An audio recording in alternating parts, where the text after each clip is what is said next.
Bentornati a Scoring for Films da Vito Lorè e Fabrizio Campanelli. Allora, oggi parliamo di una score veramente epocale, che ovviamente è Star Trek, come avrete già visto dal titolo, quella del film, quindi non della serie, The non motion della serie, picture. anche se erano legati, perché poi in realtà quello che aveva composto la musica della serie farà da orchestratore sul film, quindi comunque coraggio.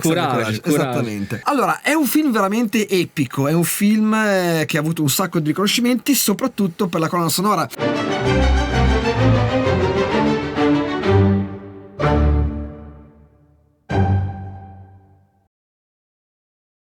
Certo, io l'ho rivisto l'altro giorno, come dire, certi effetti a distanza di 45 anni. Però c'è una ragione, attenzione, perché oggi noi li vediamo sul LED o sugli OLED, insomma sugli schermi, dove tu vedi di fatto i segmenti. Certo. Ma se tu li vedessi di nuovo sulla pellicola, sullo schermo o sulla TV a tubo catodico, dove c'era confusione tra i singoli puntini, tu non vedresti più quella delimitazione dei contorni che oggi ti fa vedere la sagoma. Maledetta iperdefinizione, maledetta alta definizione.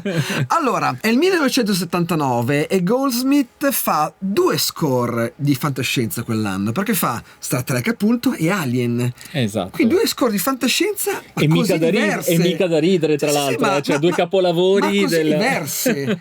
Cioè quella di Alien è tutta basata sull'introspezione, sulla parte psicologica, sulla parte anche un po' horror, certo. E questa invece è basata proprio sull'avventura, tanto è vero che ci sono degli echi anche di Star Wars. Sicuramente. Star Wars ha creato una nuova forma, no, di espressività legata alla fantascienza, all'orchestra, ha settato un nuovo mondo, no? Come quelli che visitano i nostri eroi. Goldsmith in questo campo è arrivato con un piccolo delay, con un piccolo ritardo, però comunque ha piazzato, ecco. Allora pensate che si è fatto notare. Allora, questa colonna sonora che vedete qui, il riferimento è questa qua della Omni Music Publishing, che abbiamo preso come appunto riferimento per poterla analizzare. È una colonna sonora, pensate, gigantesca, non solo per le 500 e passa pagine di partitura. E pesa, è una score che pesa. È pesantissima. Solo l'elenco delle percussioni è una strumentazione abbastanza sconfinata, però c'è una ragione. La ragione c'è. Andiamo anche a rivedere un attimo la sigla vecchia, giusto qualche secondo. Notiamo che c'era l'intenzione di andare negli spazi aperti, ma la particolarità era anche che il senso che evocava la vecchia sigla di Star Trek era più basato sull'interazione tra i personaggi. E non dico che era più centrata sul gioco dell'equipaggio, no? Che loro alla scoperta dei nuovi mondi. Qui Goldsmith ci porta negli spazi sconfinati, ci porta in una dimensione che lui ovviamente rende con un'orchestra sinfonica altrettanto sconfinata. E tenete presente che c'è musica sul 75% del film e la colonna sonora completa ha musica per quasi 2 ore, quindi esatto. Goldsmith in circa 4 mesi dal niente al finito ha composto quasi 2 ore di musica, e anche bellina, no? Molto, non solo bella, ma anche con una preponderanza che oggi sarebbe impensabile. Rivedendo il film non mi ricordavo che ci fossero così tante sequenze solo immagini e musica. Cioè la musica va avanti tanto, racconta tanto. Ci sono intere sequenze dove entra l'Enterprise che sono raccontate solo con immagini e orchestra, cioè una cosa incredibile. Ma non solo l'orchestra, anche sintetizzatori, anche il famoso CS80 di cui abbiamo già parlato, certo. L'ARP 2006, un utilizzo molto variegato, no? Siamo nel 79, già quell'esplorazione dell'ibrido, se non dell'ibrido, dell'unione tra il suono sinfonico e i suoni sintetici, che sono espressione di un linguaggio futuristico, un linguaggio fantascientifico. E a me una cosa ha impressionato, Fabrizio, il fatto che ha una sterminata serie di percussioni, ha i sintetizzatori, e la cosa che mi ha colpito però è che nell'uso delle percussioni, quelle meno consuete, quindi non i piatti o i timpani, insomma quelli suoni particolari, suoni sui quali avrebbe potuto fare un ampio utilizzo dei sintetizzatori, invece sono tutti veri, sono tutti veri, strumenti reali, esatto. E dove c'è anche un lavoro timbrico che poi lì non sai mai quanto ovviamente l'orchestratore abbia messo del suo, insomma, ecco, però tanta roba comunque in ogni caso. E adesso forse è il caso di, come di consueto, tirare fuori il nostro lettino dello psicanalista e adagiarvi sopra l'io ipertrofico di Goldsmith e di tutto dell'equipaggio dell'Enterprise, ma mi viene da dire anche l'io ipertrofico di Kirk, se vogliamo, soprattutto, e guardiamo anche un attimo cosa succede. E questa è l'introduzione che lancia il tema famosissimo, e noi abbiamo tenuto anche il titolo, che è bellissimo, perché sul tema ragazzi, ci sta.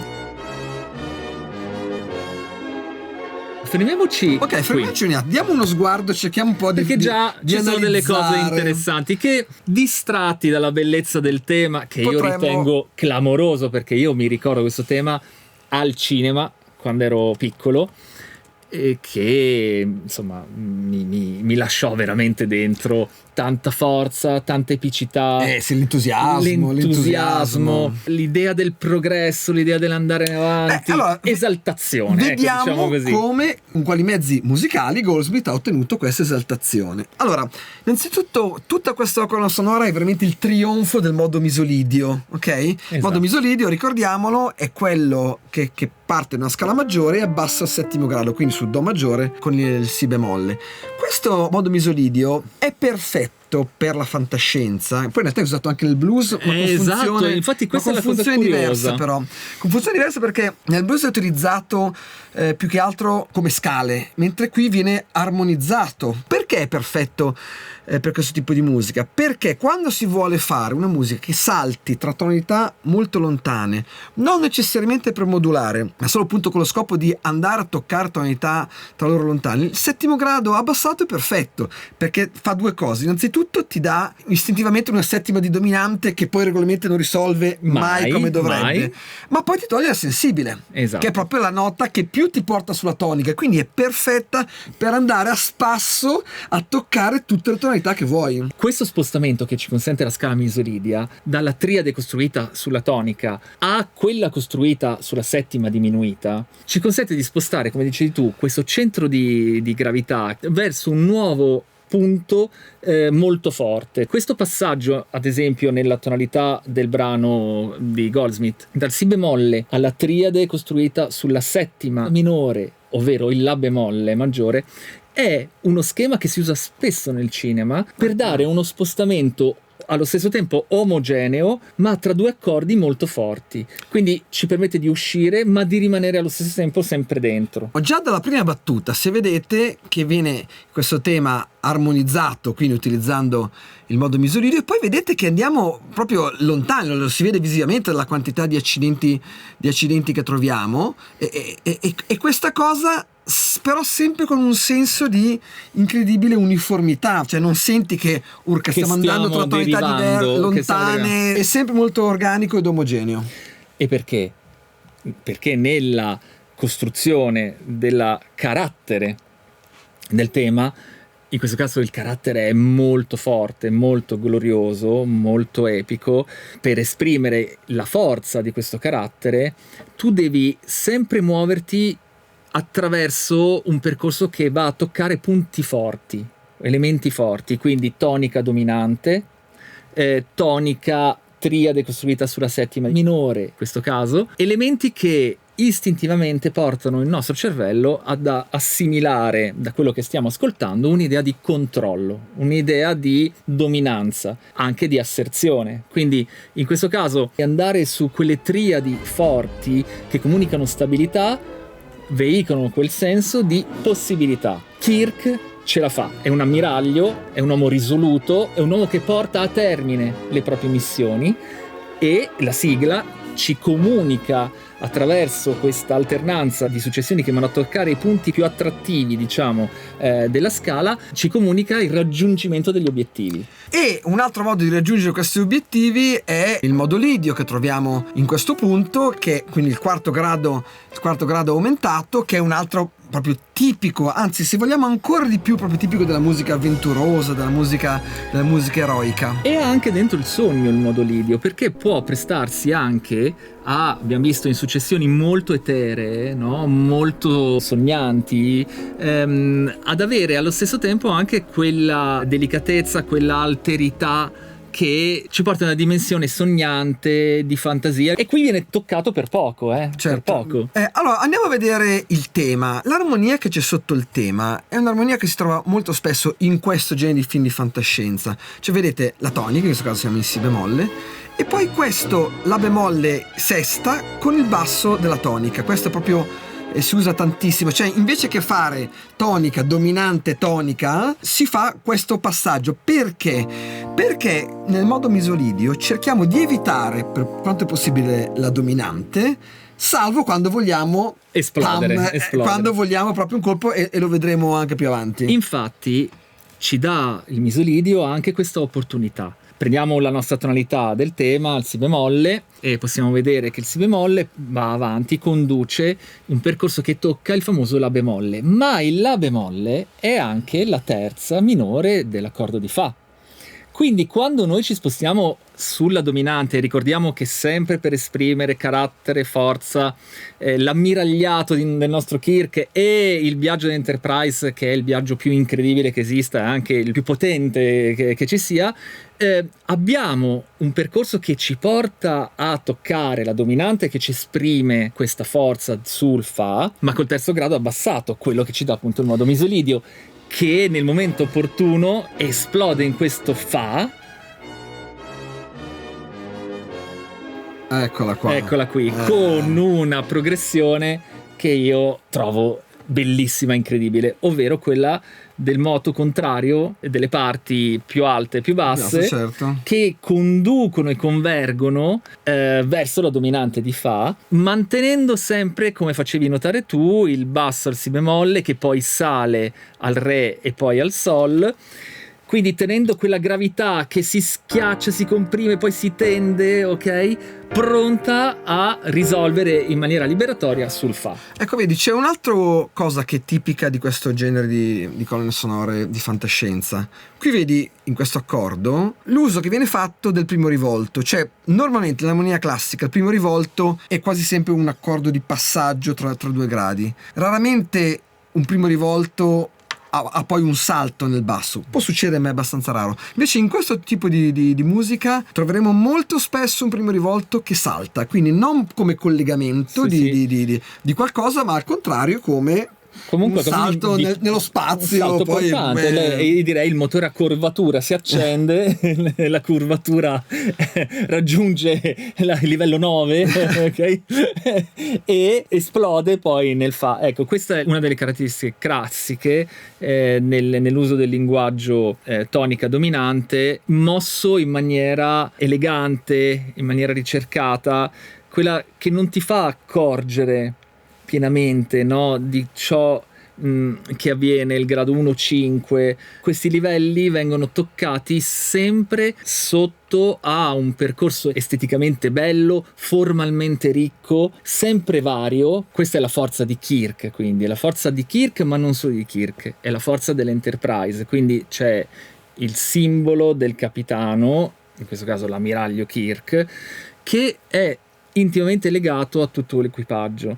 Lo spazio interno dell'Enterprise è proiettato verso lo spazio esterno, e quindi la sensibilità del tema è una sensibilità di progresso, di progressione in avanti, e di una relazione tra gli elementi che procede in avanti, procede verso il futuro. Senti, faccio un po' l'avvocato del diavolo e mi metto nei panni di un ragazzo giovane, magari che sta affacciando a questa professione, che ti chiederà: ma Fabrizio, ma tu mi vuoi dire, mi hai parlato per 10 minuti, hai fatto questa bellissima, e mi vuoi dire che Goldsmith quando ha scritto ha pensato tutta questa roba qui che hai detto tu?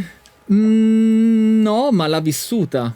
sicuramente. L'ha vissuta in maniera in modo interiore. Beh, nel senso, io adesso non lo sappiamo, perché lui purtroppo non è possibile. No, l'ha vissuta in modo istintuale. Esatto. E questo qui volevo arrivare. Tutta l'arte, anche un quadro. Prendiamo un quadro, non so, di Caravaggio. Lui ha pensato a tutte le implicazioni psicologiche della sua pittura? Probabilmente no, ma ce l'aveva interiorizzate, ovviamente. Questa quindi è la differenza tra un bravo professionista e un grande artista. Assolutamente, noi siamo qui ad analizzare le implicazioni di quelle scelte, perché sono state fatte delle scelte. La costruzione di un tema è una serie di scelte, una successione di scelte. E in più devo dire che mai come studiando partiture come questa qua dell'Omni Music Publishing, dove ci sono non solo le note musicali ma le indicazioni sui cambi di inquadratura, e mai come in questo caso sai che certe cose sono volute, perché sullo sguardo c'è quel passaggio, su quella transizione c'è quel passaggio e c'è scritto sopra, qui questo va sulla transizione, su quello sguardo, su quel primo piano, su quel cut. E poi qui dice, ecco, allora era veramente tutto voluto. Era tutto voluto. Sì, queste dinamiche sono dinamiche sempre interne a quella sensibilità che il compositore lascia emergere nello scrivere musica guardando le immagini. Quindi le immagini sono vettori di sensazioni, di orizzonti molto psicologici che vanno a confluire in un altro tipo di espressività, quella musicale, che ne contiene tutte quelle caratteristiche in forma diversa, se vogliamo in forma più ampia. Certamente. Ma attenzione, non pago Goldsmith ci porta anche l'alternanza 1-5 relativamente alla dominante della dominante, ovvero noi arriviamo a esplodere sul Fa. Goldsmith ci porta dal Fa al Do, ovvero non rimane su quell'accordo per tutta la battuta, ma lo alterna con un altro Do, come una sorta di scatola cinese a scendere. Di nuovo troviamo un'altra dominante della nostra dominante. Quindi questa alternanza tra questi due gradi fortissimi, gerarchicamente i più elevati in termini di attrazione, continua a perpetuarsi anche a scendere dei livelli nella costruzione armonica. Ecco, consideriamo che noi parliamo di dominante, in tanti casi in questo genere di musica la dominante, come abbiamo visto prima, però è in minore. Quindi è un uso molto particolare, che in questo caso riporta alla proposizione di nuovo della A del tema. E poi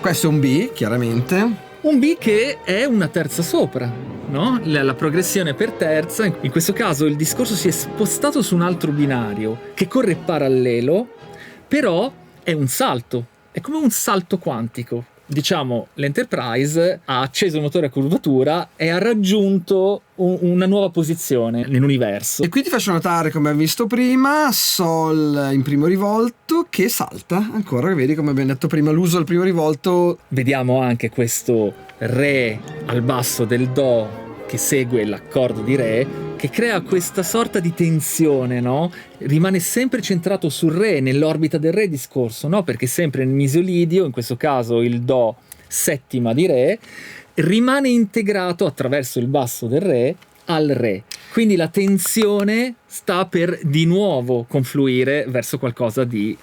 Sì, in questo passaggio ci potrete sentire anche tante colonne sonore di film di guerra di anni anche precedenti, perché questo fa proprio parte dello stile di Hollywood, dei film di avventura, questo utilizzo cordale che viene fatto in questo punto, quindi questo passaggio l'avrete sicuramente sentito in tanti altri film di avventura. Ed ecco che appunto dicevamo confluiamo nel Mi bemolle, quindi dal Re saltati di una terza dal Si bemolle di partenza, adesso abbiamo modulato al Mi bemolle, che insomma dal Re al Mi bemolle sono lontani, abbastanza lontani, eppure questa cosa ci è sembrata molto naturale, molto morbida. Grazie a che cosa? Grazie proprio al Do. Ecco di nuovo la forza del misolidio, ovvero il Do distante una terza minore dal Mi bemolle è il nostro famoso 7° grado abbassato, no, della scala misolidia di re. Ecco che dal re attraverso il do del misolidio arriviamo al mi bemolle. Il linguaggio evolve, quindi lo spostamento di nuovo avviene saltando su un altro binario apparentemente ancora più lontano. L'Enterprise quindi inizia a viaggiare nella nostra testa sempre più avanti, salendo sempre di più, salendo di livello di fatto.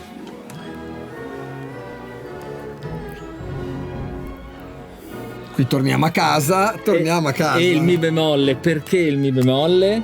Perché ci consente di tornare in maniera estremamente naturale, comoda al si bemolle. Al si bemolle, essendo il bemolle 4° grado di si bemolle, è intimamente legato e legabile al si bemolle e ci riporta a casa. Quindi questo giochino che a noi suona così bello, così naturale, così elegante, è la nostra raffigurazione che già ci formiamo intimamente, inconsciamente. Il nostro cervello già costruisce una storia che è legata a tutto questo percorso, che è come se fosse un piccolo viaggio dell'Enterprise, un piccolo ma enorme viaggio. Certo. Si bemolle, si maggiore. Si bemolle, si maggiore. Bello, veramente bello, veramente bello.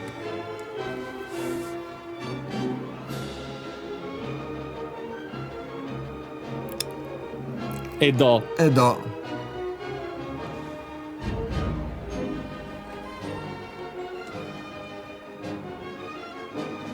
E qui il viaggio ormai siamo lontanissimi, siamo nelle galassie. E questo è uno dei momenti simbolicamente più rilevanti della narrazione avventurosa veicolabile attraverso la musica, ovvero l'armonia, l'utilizzo dell'armonia per spostarsi, per compiere un viaggio attraverso gradi lontani ma omogenei, ovvero l'armonia costruita in maniera elegantissima, sapientissima, per muovere il discorso e muovere anche noi stessi. È come se in fondo questo letto armonico fosse esso stesso l'Enterprise che ci porta dentro e ci fa viaggiare con lei, l'equipaggio, e Kirk, il capitano, che è ovviamente l'alternanza tonica dominante. È il momento di salutarci.